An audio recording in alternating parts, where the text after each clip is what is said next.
virtual lecture with Professor John Fabian Witt, the final in a series of talks the UCL Institute for the Americas Research Network has been convening this month to examine the long history of the coronavirus crisis. My name is Stephen Colbrook. I'm a PhD at the Institute. The purpose of this lecture series is to provide an initial historical assessment of the overlapping crises that have given shape to our current moment. Today, it is my absolute pleasure that we can hear from such a globally prominent scholar on the history of the US law of epidemics. Professor John Fabian Witt is the Alan H. Duffy Class of 1960 Professor of Law at Yale Law School, an internationally renowned legal historian. He's the author of innumerable books and articles, including the 2012 book Lincoln's Code, The Law of War in American History, which received the Bancroft Prize, was a finalist for the Pulitzer Prize, and was also a New York Times notable book. Most recently, he authored American Contagions, Epidemics and the Law from Smallpox to COVID-19, a compelling account of the nexus between law and infectious disease across the sweep of American history. It was published by Yale University Press last year and is available now. Before I pass over to John, there's just one small bit of housekeeping. At the end of this lecture, we will have a brief Q&A for about 20 minutes or so. To ask a question, please either type it into the chat or raise your hand and share your audio and video, and I will chair the Q&A, so I'll come to you when it's your turn. So without further ado, I'll hand over to John. Great, Stephen. Thank you so much for that warm introduction. You can hear me. I don't see anyone in this particular view that I have, but unless Stephen interrupts, I'll imagine that people can hear me. It's really nice to be virtually in London today. I'm really grateful to get the chance to talk to you about a book that I wrote at the dining room table essentially in lockdown with my children doing virtual school on the other side. We called it our virtual coffee shop. It was an in-person coffee shop, just the coffee wasn't as good. And I thought of it as a first draft of an American legal history of epidemics and the law, and it produced this book, which came out this past fall. I'm delighted to tell you a little bit about what's in the book, some of the arguments that I developed in the book, and then also to begin to carry it forward. That is, a lot has happened since I was writing down in the dining room, and a lot promises to happen in the coming days. So here's what I thought we'd talk about. One is the unexpected past. Unexpected, I think, at least from certain American historical perspectives, certain traditional ways of thinking about American history. Two, our unwieldy present that unexpected past has given way to. And then third, if we've got time near the end, maybe a brief or glancing reference to what just might be our contested and newly complicated future. This is my vaccination card from just 2 days ago, which came as part of a, to me, startlingly competent American public health response here in a pop-up clinic in New Haven, which looked like state capacity of a kind that I wasn't entirely sure Connecticut or New Haven would be able to generate. So maybe we can talk about that near the end. It won't come as a surprise to any of you, experts, thoughtful people in the history of epidemics, people who are interested in that. This quip attributed to infectious disease specialists at the turn of the 21st century. The 19th century was followed by the 20th, which has been followed again by the 19th century. That is to say, we seem to be back in a moment of new and emergent infectious diseases in which we have to deal with these problems. But the problems aren't entirely new. They're in some sense age old. They're problems that humanity, modern societies, dealt with at their founding and have continued to deal with until really quite recently. And that was part of the inspiration for writing a book on the history of the law in this space. I should say at this juncture, just a digression, some of these slides are going to be screwy. I've been unable to figure exactly how to turn PowerPoint into Blackboard in the conversion process. Stephen was heroic in trying to help me. So a number of the slides are screwy. Rest assured that the PowerPoint versions are sublime, and these will work. We'll work our way through. So one of the central features of the book. Already my slide management skills struggling. There we go. So see two schools of thought in the history of states and legal regimes on the one hand, and epidemics and pandemics on the other. The first school of thought, we could call it the epidemics make states point of view. States, if you think Black Death, I have here a great Peter Baldwin book, Contagion in the State in Europe, 19th, early 20th century. But the Black Death might be the paradigm case for this. The pressure of epidemics produces and reproduces new state formations by sheer force outside of the legal tradition, sheer force, almost like meteor from outer space.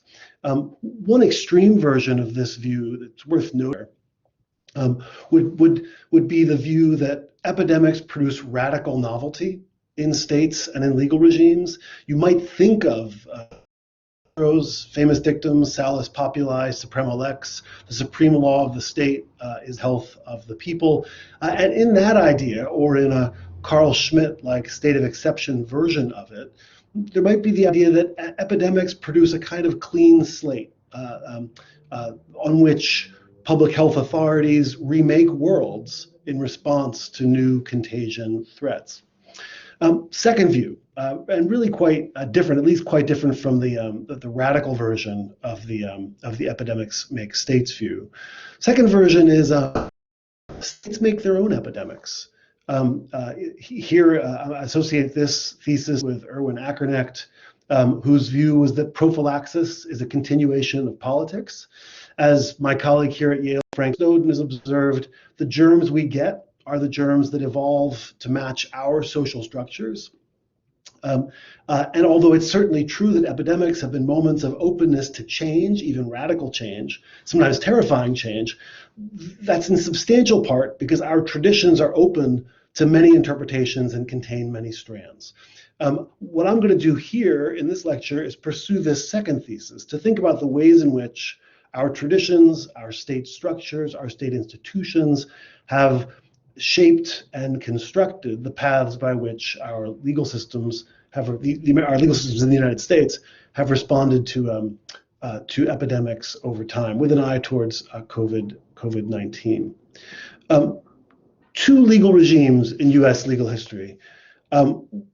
This slide would have slowly rolled out rather than being a sea of text for you. So forgive the formatting, but essentially two different legal regimes in the literature in this space. One, a set of quarantinist regimes associated with authoritarian states.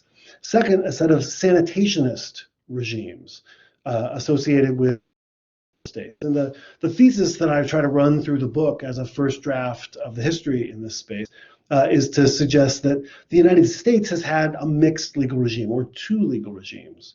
One is sanitationist domestically for white people and elites. The second has been quarantinist, and especially at the borders for non-whites and for the poor. And I'll try to persuade you of this as we move through over the coming minutes. A place to start would be to drop into the middle of the 19th century, into a now virtually forgotten field, the jurisprudence of hygiene. Here I've got an important mid-19th century text by a U.S. Army surgeon named John Billings. And the field of the jurisprudence of hygiene took as its project the idea that every member of the community is entitled to protection in regard to his health. His liberty and his control of his property, these are Billings' words, are only guaranteed to him on the condition that they shall be so exercised as not to interfere with the similar rights of others. Now you can hear in that a kind of standard 19th century liberal political proposition, but it was connected to, in the United States, a powerful theory of state authority to manage and regulate society as against the risk of diseases. One of the high points for this is the Massachusetts Sanitary Commission that writes a report in 50, starting with that Ciceronian proposition, salus populi suprema lex. No person, said the commission, liveth to himself alone. Now, the Massachusetts Sanitary Commission report of 1850 didn't have at its heart a kind of radical emergency powers idea of the sort we might associate with 20th century, certain 20th century political traditions. Instead, it had a kind of liberal, let's call it liberal communitarian ethic.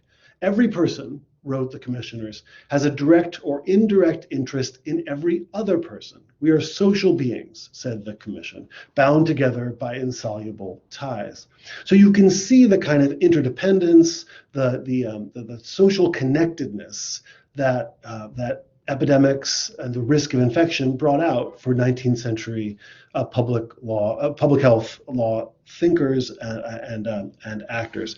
And I call this a kind of unexpected tradition, in large part because it runs radically opposed to hoary old ideas about an American libertarian 19th century. This is not a model of thinking about individuals as isolated, atomized, free actors. Instead, it focuses first and foremost on connectedness and interdependence. And how could it not in a world of really extensive and significant infection risk? Principal among those risks in waves in the middle of the 19th century was the risk of cholera, but cholera is not alone. I think you've had Catherine Oliverius, the amazing young historian at Stanford, relied on really quite heavily, and her stories about the huge toll of yellow fever in 19th century New Orleans and elsewhere. But yellow fever, cholera, smallpox, the risk of infection, and really devastating infection, was omnipresent in the 19th century. And so it shouldn't be a surprise then that American prudes developed a jurisprudence to deal with that problem. Cholera produced in the United States the first great, what I want to call sanitationist response by local and state authorities. Sweeping sanitary provisions in cities across the Northeast, the East Coast, into the Midwest to fend off cholera, things like street cleaning, removal of nuisances, the banning of animal carcass disposal by burning or by dumping in rivers, disposal of waste, all of the things that are classic parts of the modern city. Many of them, of course, pioneered across the Atlantic by people in London and elsewhere in Europe, but adopted here in too. In the United States, these are described as core features of the so-called police power, which offered sweeping powers to states and localities, and which were sweeping powers that were, after all, indispensable for flourishing social life in times of epidemic. The Sanitationist reform project produced things like the New York City's Municipal Board of Health. It helped produce things like tenement reform at the of the 19th century and into the early 20th, and its focus was on lifting up living conditions, and in that focus, it produced the prospects, the possibility of lifting up all, rich and poor alike. It had a communitarian, liberal communitarian, as I've tried to suggest, ethic at its heart. There's a quarantinist counter-tradition, though, that runs all the way through American history. This is the first quarantine that I could find in the first record of a quarantine that I could find in the post-settlement North America. Here are the town records of now Tony East Hampton, out in the wealthy suburbs of New York City, an order that no Indian come town into the street until they be free of the smallpox. And in this quarantine order is the one starting place for what becomes a long tradition of more aggressive confining and disciplining of the bodies of non-whites and other outsiders. One place we can see that is on Hoffman Island in New York Harbor, where in the late 19th century and early 20th century, immigrants from Europe found themselves at the edge of the nation-state formation and found themselves put behind fences until they were cleared for arrival in New York. Hoffman Island is the East Coast version of this, but Angel Island in San Francisco Harbor is the West Coast version of it, with would-be Asian migrants to the United States. On the southern border, a long tradition of really strict and draconian immigration controls for Mexican laborers moving to the north. This is an image in 1942 of Mexican contract workers undergoing inspection after being sprayed with pesticides, and that practice went on for decades. And the quarantine power at the border, Hoffman Island in New York, Angel Island in San Francisco, or here on the Mexican border, was upheld repeatedly through the 19th century, and is connected to a long and ugly tradition of entrenching and reproducing existing inequities here at the border. Not just outsiders or racial others. The working poor, largely Irish Catholic, treated with some of the same forms of state authority in the 19th century. Cholera-era condemnations, pictured here, widely were thought to target Irish and Catholic immigrants. This is an image of the burning of Mexican village in Los Angeles after one of the last great bubonic plague outbreaks in the United States. An entire neighborhood, largely of Mexican Americans, was essentially burned to the ground. During the Civil War and Reconstruction, a brutal outbreak of smallpox, which has been all too little paid attention to by American historians until really quite recently, produced widespread disease and death among the recently freed slave population. It may have killed nearly 100,000 freed people in just a few short years. Other examples here include the infamous Tuskegee syphilis experiment, a multiple decade long dreadful experiment in which African American men who suffered from asymptomatic syphilis were left untreated, essentially lied to about whether they were being treated, to see the etiology of the disease in their bodies. Or think, for example, of the widespread ignoring of HIV/AIDS in the 1980s in the United States, and some of the early failures of intellectual property law to deliver meaningful responses. So, alongside the longstanding sanitationist tradition, there's been this equally powerful quarantinist one as well. Now we're into a moment here where the slides are going to be especially screwy, so I apologize for that. But what I want to observe is that so far I've talked to you about a long tradition of robust state power to protect the health and welfare of the people, sometimes a power that worked in sanitationist fashion and sometimes in quarantinist fashion. But there's also been in the United States a long tradition of judicial engagement with the problem of government power in pandemic situations and epidemic situations. This is a kind of hard to see version of an 1866 report from the Metropolitan Board of Health in New York. It's by the solicitor for the Board of Health, the lawyer, and he's reporting that this first year has been excruciatingly difficult because the operations of the board, this is the diagonal language, the operations of the board have been cramped and thwarted at every turn. By what? By litigation and by the courts. Cases include, let me try to catch up with this awkward slide structure here. On the top left, a New York Supreme Court decision overturning a quarantine imposed by local officials on Staten Island. Health Department versus Knoll is a court striking down Health Department monetary policies is beyond the department's authority. Markham against Brown on your bottom left there, hidden in part, is a Georgia decision blocking the building of smallpox hospitals by reading the authorizing statutes of the state of Georgia narrowly. And then here, mid-right, is a court allowing trespass actions against local officials who exceeded what was really a narrow reading of public health provisions. So we have here a series of court decisions, and these are just representative of a whole blizzard of court decisions that the Metropolitan Board of Health and other similar agencies around the country had to deal with. Here's another one. Here's a court authorizing damages actions against the quarantining of a vessel that was thought to be longer than necessary. And sometimes these kinds of judicial interferences with or managements of public health authority took the form of constitutional decision-making. Out on the West Coast in San Francisco in 1900, there was a feared outbreak of the plague, which produced a set of quarantine and inoculation orders targeted exclusively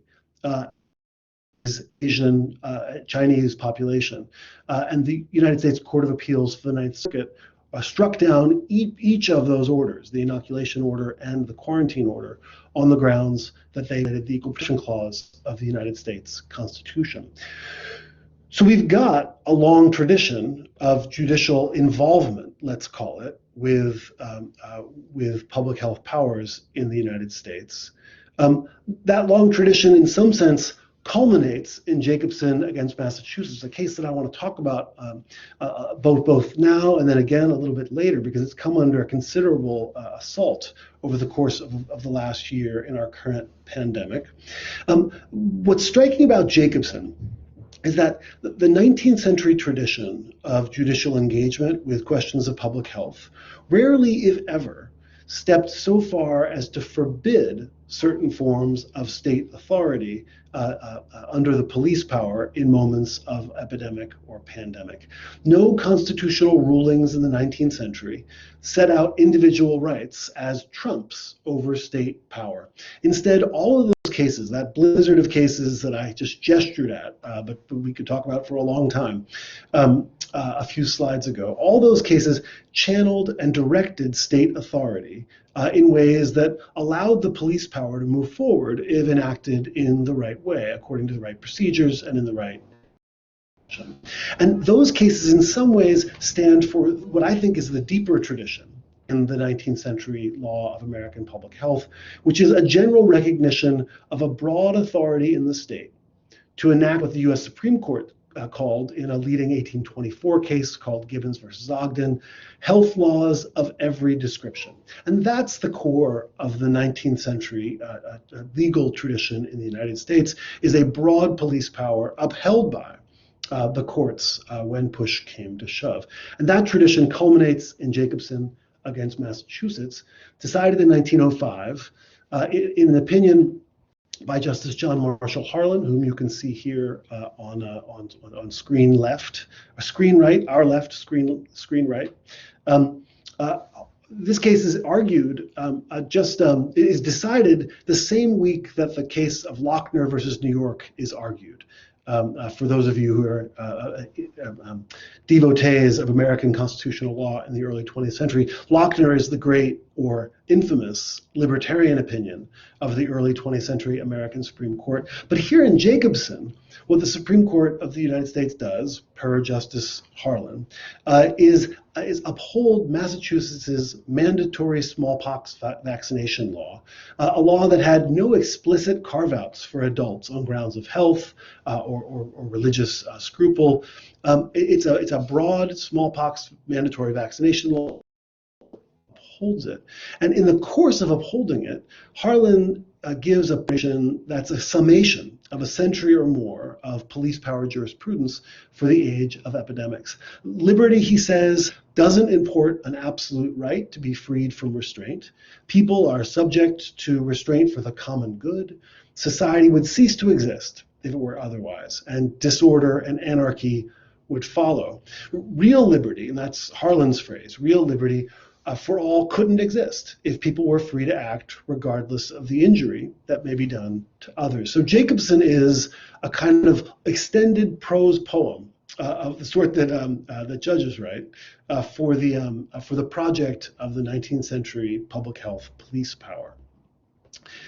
Let me see if I can There we go. So Jacobson has come to stand for what public health lawyers have come to call the tragic view of civil liberties and public health. These two things on the tragic view, civil liberties and public health, are at odds with one another and have to be balanced. We can't have our cake and eat it too, and that's a tragedy. The modern era, however, has brought a possibility into American public health law, and I think public health law really across the world, at least across the North Atlantic world. The apparent victory of medicine over disease seemed to offer to really a generation of public health lawyers in the latter part of the 20th century and into the 21st, a new, if uneasy, synthesis of public health and civil liberties. Leading experts on public health began to take the position that public health and civil liberty ran together. We call it a new synthesis or a new sanitationism. Our leading authorities on public health began to resist things like quarantines or other forms of robust, aggressive state power that seemed to be at odds with civil liberties, and instead observed in phenomena like HIV/AIDS, the ways in which civil liberties could be a pathway to even better forms of public health. Building trust among vulnerable populations was actually, on this view, a better way to manage public health than imposing harsh constraints or either real or a metaphorical cordon sanitaire. The leading public health scholar, public health law scholar, Wendy Parmet at Northeastern Law School, called this the end of the tragic view of individual rights and public health. A whole slew of books and articles about health and human rights were part of this. This move.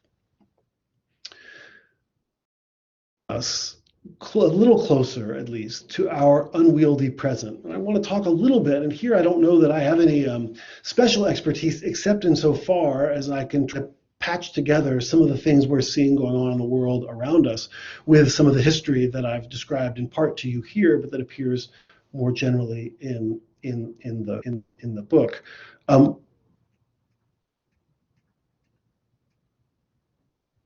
So far, I've told you a story of police power producing a conception of a trade-off between public health on the one hand and individual rights on the other, often, usually in the Jacobson mode, decided on half of public health, with consequences good, sanitationist, or bad, quarantinist.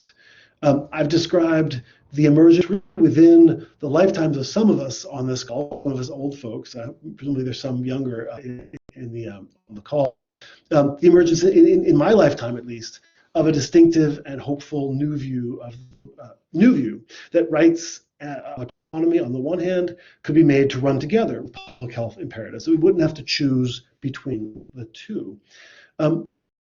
It's fair to say, I think, in our current unwieldy present is under assault from multiple directions, and that's what I want to talk a little bit about now.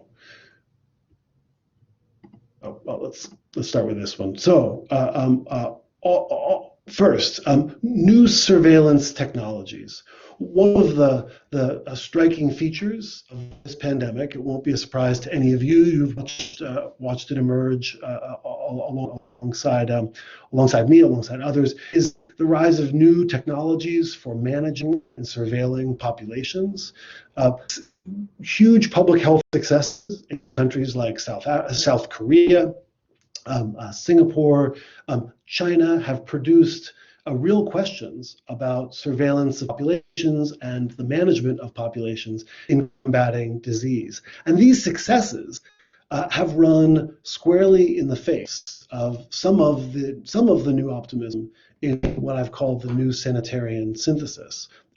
These are new ways of controlling populations that seem to hold new promise for managing the problem of disease. They seem to hold the promise of managing disease without the same kinds of participation and trust by populations, by the populations in question. So that's one assault from one direction on on that new sanitary, a new form of quarantinism. At the same time, we've seen here in the United States powerful trends that resonate with the long history of disparate impacts on vulnerable populations. We've had terrible disparate impacts on the incarcerated. After all, the United States has between 2 and 3 million people incarcerated at any given time, and has now for some decades. 1 in 4 incarcerated people in the United States has been infected by SARS-CoV-2. As compared to 1 in 10 in the population as a whole. Age-adjusted death rates among the incarcerated are far higher than in the population as a whole. Similarly, age-adjusted disproportionate death rates have taken place among Black and Latin communities. I think this slide is going to work here. Yes, you can see here, this is a very recent study by the American Center for Disease Control, the CDC, that has crude and age-adjusted death percents of COVID-19 deaths by race and Hispanic origin. And what you can see on the top row there is that unadjusted for age, percents of deaths more or less track on to percents of population.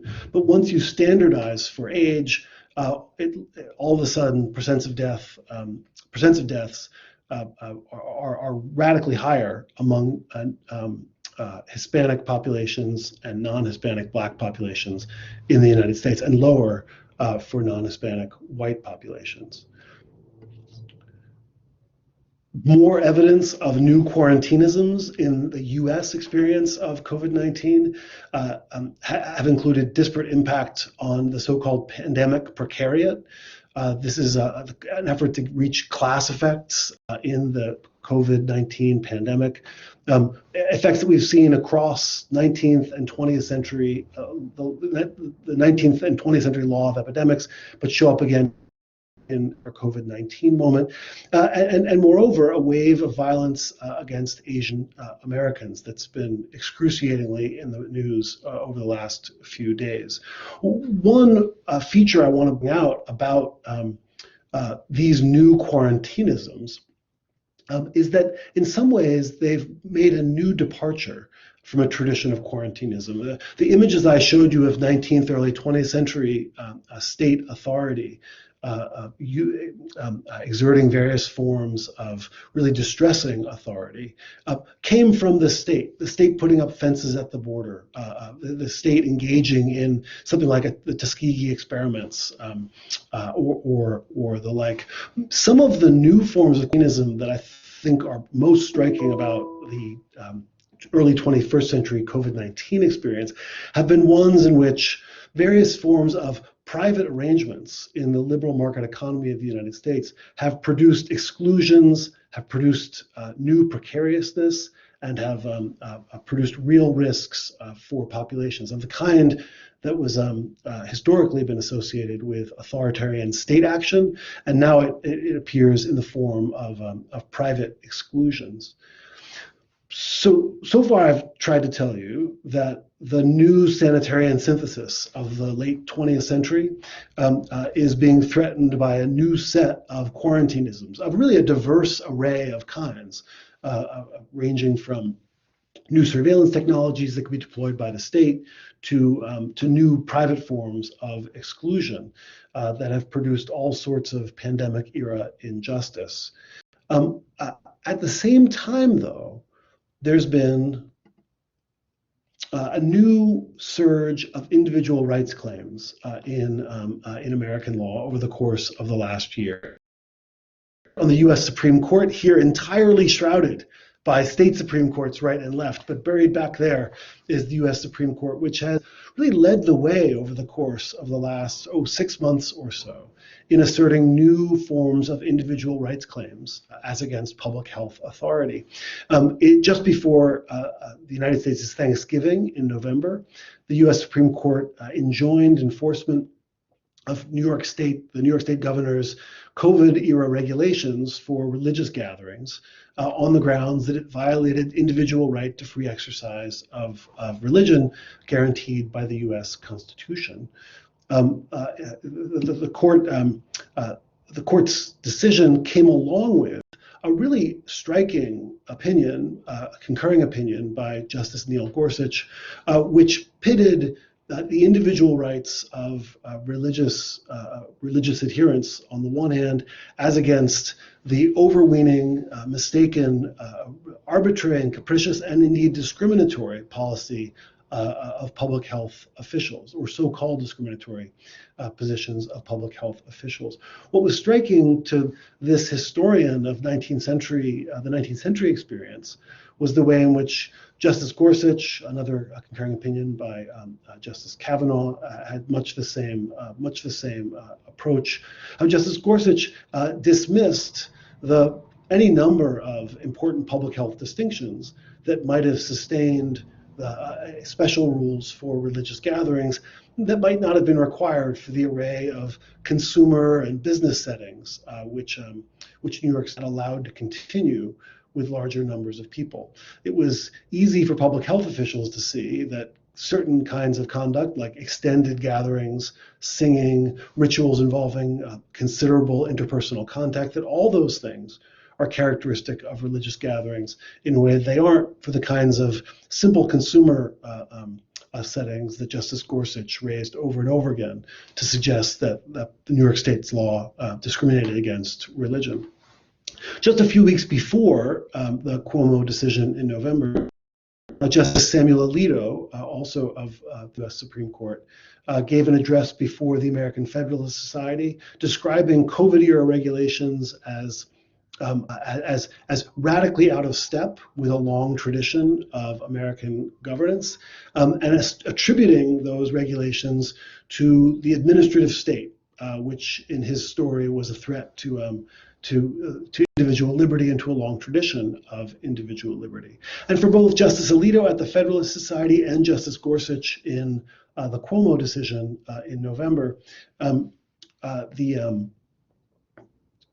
for both of them, these new regulations cut against of individual freedom, going back to an imagined kind of founding, and both of them found room for criticism of the Jacobson decision for 1905, which the two of them, and I think any number of conservative jurists in the United States, are now moving to narrow and cabin as much as they can.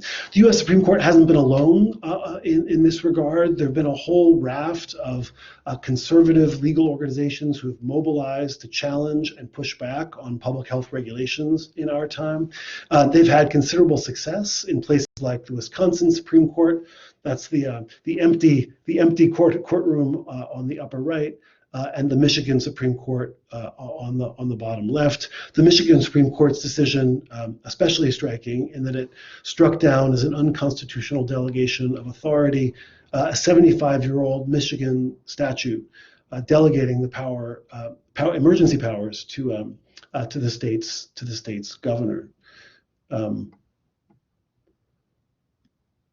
So what I've got for you now in our unwieldy present is a combination of forces, some bringing forward new forms of state authority in the form of surveillance technologies, new forms of power in society in the form of private market exclusions, impacts.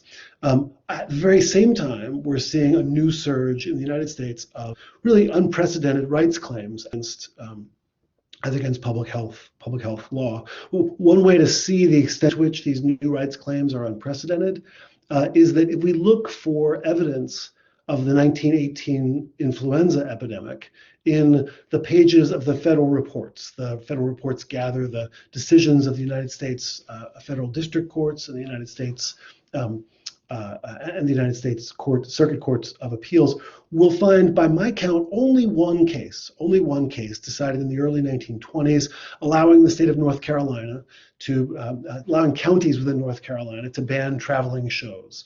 The paucity of a serious litigation in the 1918 flu epidemic is really quite striking as compared to our own current moment. Well, what about the future, which I promised to try to get to by the end of our time here? It's always dangerous when historians start to talk about the future, but I do want to say a couple words. There are some respects in which, in the United States, the COVID-19 pandemic has brought out a new set of social rights, rights that have been enacted in legislation over the course of the last year.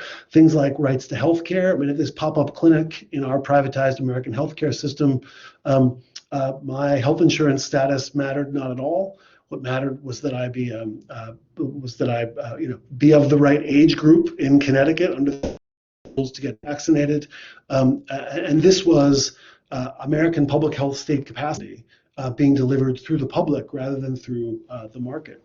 We've seen any number of measures to stop evictions in the United States, both out of Washington, D.C. and also in the states, so new housing rights on offer.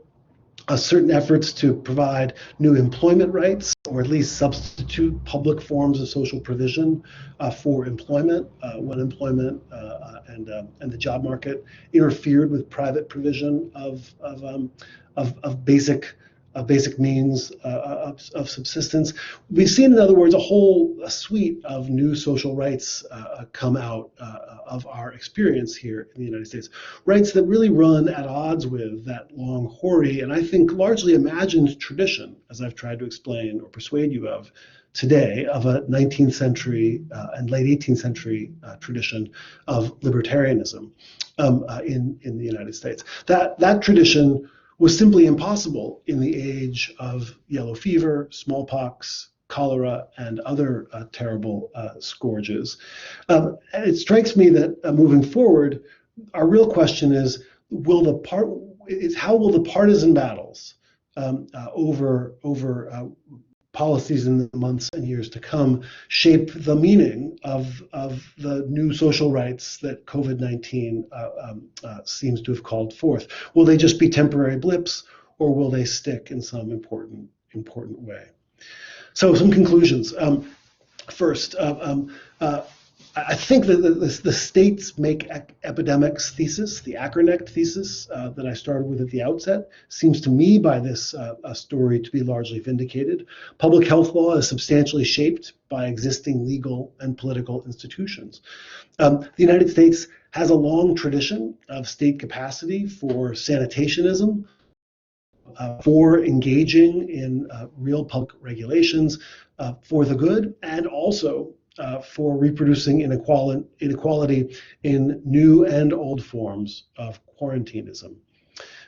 There is on board right now, in places like the US Supreme Court, a new legal and political challenge to that tradition. I say political because the court's actions have been hand in glove with a new partisan polarization in the United States that's supporting, sustaining, and pushing forward those new rights claims as against public health traditions.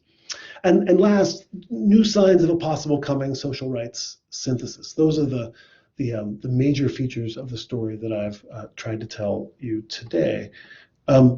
Which brings me to the end. I think we've got some time left for questions. I hope my kind of race through with my awkward jury-rigged slides worked out okay. I'm happy to take questions and engage in conversation. Love to know what you all think.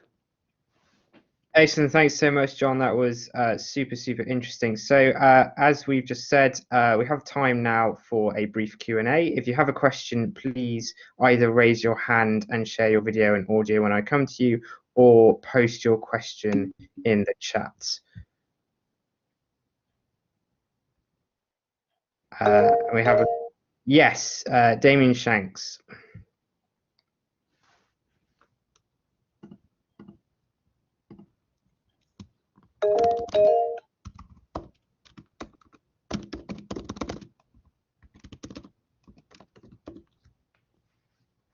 Damien, are you there?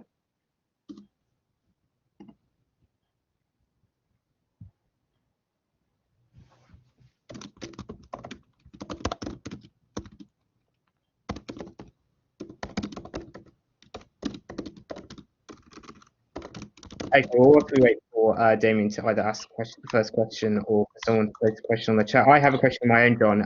I was wondering whether you thought the disjointed and fragmented initial response to COVID-19 in the United States emanated either more from deep-rooted legal structures, the delegation of responsibility over public health to state and local authorities. It's obviously a tradition in US law, or from the Trump administration's own incompetence in the contingencies of 2020 itself?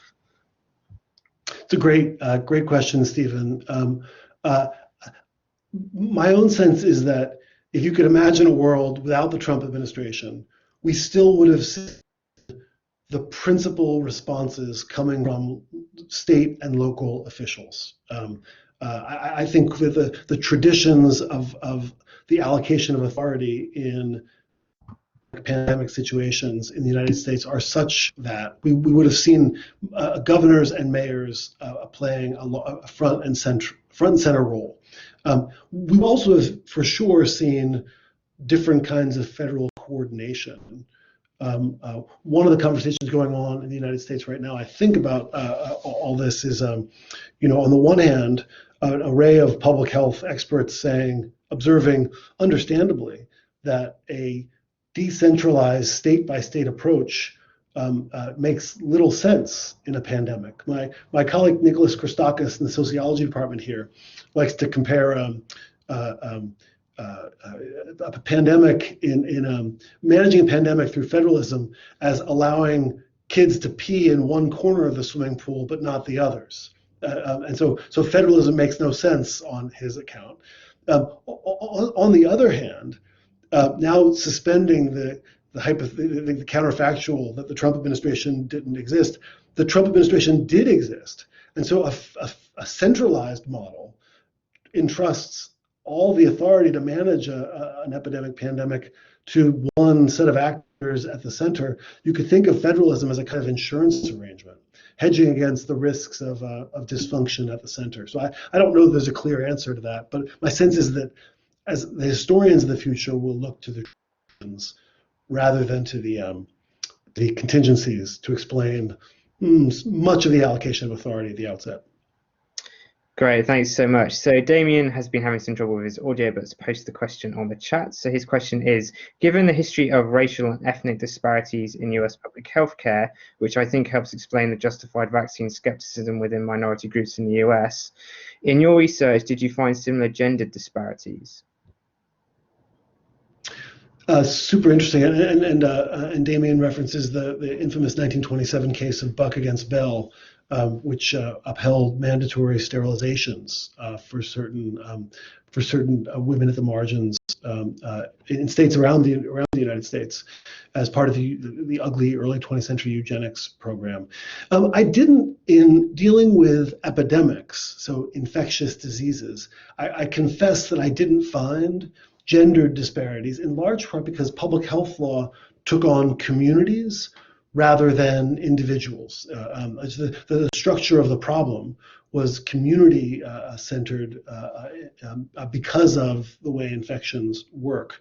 I think probably if we wanted to pursue that line, and maybe I ought to pursue that line further, we might think about things like sexually transmitted diseases, and efforts to regulate sexually transmitted diseases, which ended up, I'm sure, focusing in often discriminatory ways on women's sexual freedom rather than on men's.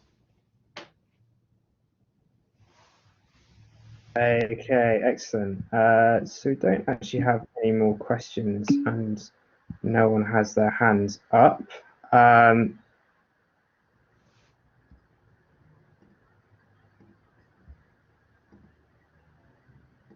Okay, so I'll ask another one of my questions then. I have a long list. So my question is, given the sort of disparate responses of the US to COVID, and then the more effective approaches, particularly East Asian countries like China, obviously is the one that comes to mind, that have relied on coercive state power, and that's led to at least on the face of it, a better outcome.